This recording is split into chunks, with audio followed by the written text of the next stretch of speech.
Bismillahirrahmanirrahim. Assalamualaikum warahmatullahi wabarakatuh. Alhamdulillahirrahmanirrahim. Jumpa lagi dengan saya, Kombatan Tani. Pada kesempatan hari ini saya mau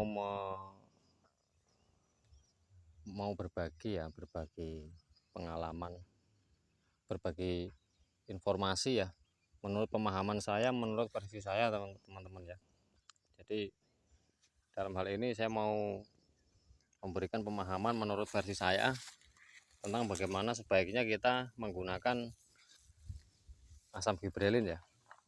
Ini kemarin teman-teman ya yang saya lakukan pemulihan keriting ya, daunnya udah seger ya, udah membaik ya, udah melebar.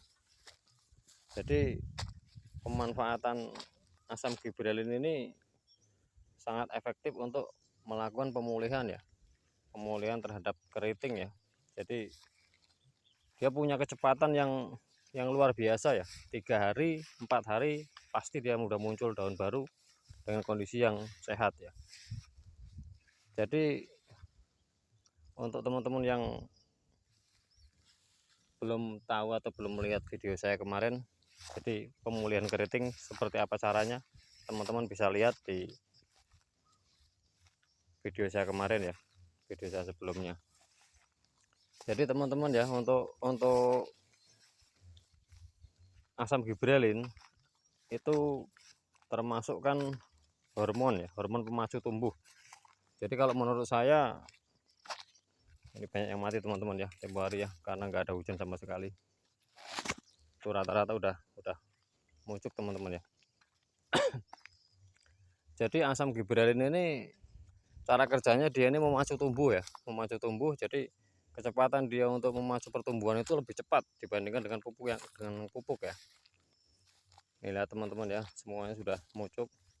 Cuma gini teman-teman, untuk asam gibberellin ini kita nggak bisa menggunakan terlalu sering ya. Jadi kita gunakan asam gibberellin ini pada saat kondisi tanaman dalam keadaan darurat ya. Dalam keadaan darurat artinya kita memang butuh kecepatan tumbuh yang lebih untuk memulihkan keriting misalnya, atau tanaman kerdil misalnya. Jadi kita gunakan asam gibberellin ya untuk memacu tumbuhnya. Kemudian asam gibberellin ini juga mampu mengalahkan kecepatan infeksi ya. Jadi infeksi yang ditimbulkan oleh virus yang menyebabkan keriting itu dia bisa lebih cepat ya, karena posisinya kalau menurut pemahaman saya asam gibberellin ini mampu memacu atau membelah sel ya. Jadi menimbulkan nafsu makan yang tinggi sehingga tanaman itu mudah cepat untuk meluncur ke atas ya, pertumbuhan daunnya itu lebih cepat ya. Cuma kalau menurut pemahaman saya teman-teman ya, kita nggak bisa juga menggunakan asam gibberellin itu terlalu sering ya. Ini yang kecil juga kemarin kan infeksi juga nih teman-teman, ini alhamdulillah nih udah sehat ya, udah pucuknya udah normal semua tuh, tinggal perawatan selanjutnya ya. Jadi gini teman-teman, kalau untuk asam gibberellin ini kita nggak bisa melakukan melakukan aplikasi itu terlalu sering, karena bisa menimbulkan tanaman itu cengeng teman-teman. Jadi tanamannya itu cengeng, fisiknya itu kurang, sehingga dia pertama resiko yang ditimbulkan itu bisa menimbulkan kerontokan pada bunga itu sendiri ya, pada bunga yang baru bermunculan itu bisa rontok ya.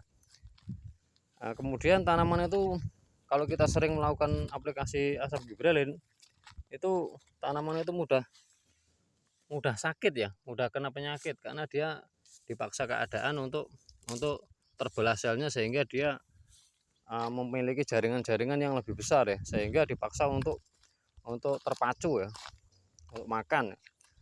Nah, apalagi kita kekurangan dalam memberikan nutrisi ya, nih teman-teman ya.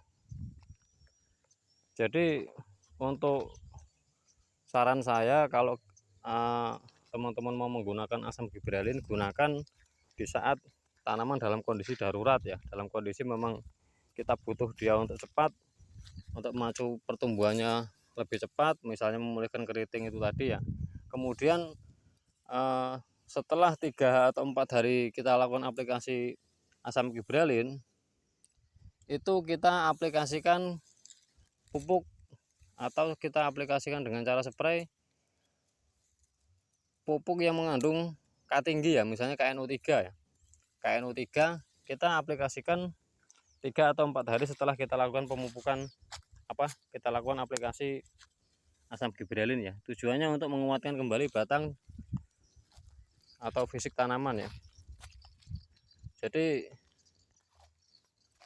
mungkin itu saja teman-teman ya. Jadi saran saya kalau teman-teman mau menggunakan asam gibralin, gunakan secara